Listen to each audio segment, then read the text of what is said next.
mı burada?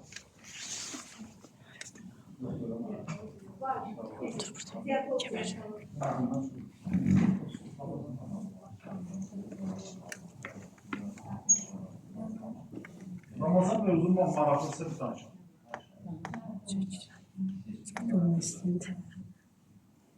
Yaxında danışanda sən arada tələbələr seçir, yaxşı. Təhmənsən, arada danışa bir dənə arada dur, bu kamera nəsə. Mən hələ bir dənə onu görməmişim, normal seçilmiş.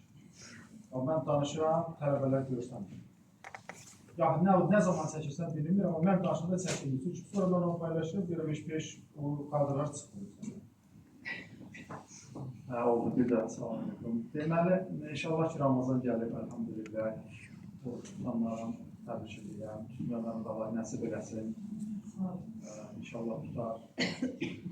Ramazan təbii ki, Allahın əmridir. Peyğəmbər sallallahu da bir əmridir və biz buna uyğun müddət tuturuq.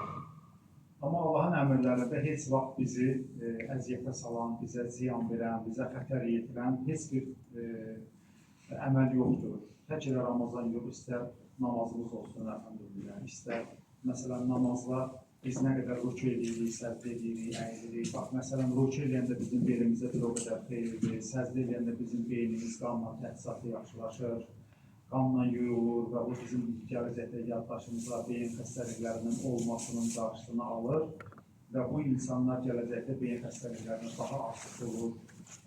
Sonra abdəst almağın özü müasir dövrdə tez-tez alan insanlarda elektriklənmələr azalır. Elektriklənmə bu süni paltarlar ki, geyilir, insanlara bu çox fəsad verir. Bu da bir söhbətin mövzusudur. Bunlar azalır və insan hər dəstəmaz aldıqca o dəstəmaz suyunun dəydiyi nöqtələrdə bir qıcıq əmələ gəlir və bu da insanın özünü bir yeniləyir və toxumasını, həmin toxumalardan əmələ gəlmiş qıcıq insana bir gümrahlıq verir. Bunu hər halda hamımız hiss eləmişik, hamımız bunları bilirik.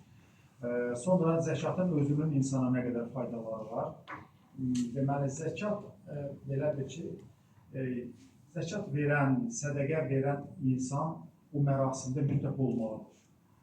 Və yaxud da ki, o mərasimə, məsələn, tutalım ki, doktor bir adama pul verir ki, bunu çatdırın, məsəl üçün verir, daha 100 manat verir ki, bir ailəyə, kasıb ailəyə bunu çatdırın və bunun sonrası ilə maraqlanmır.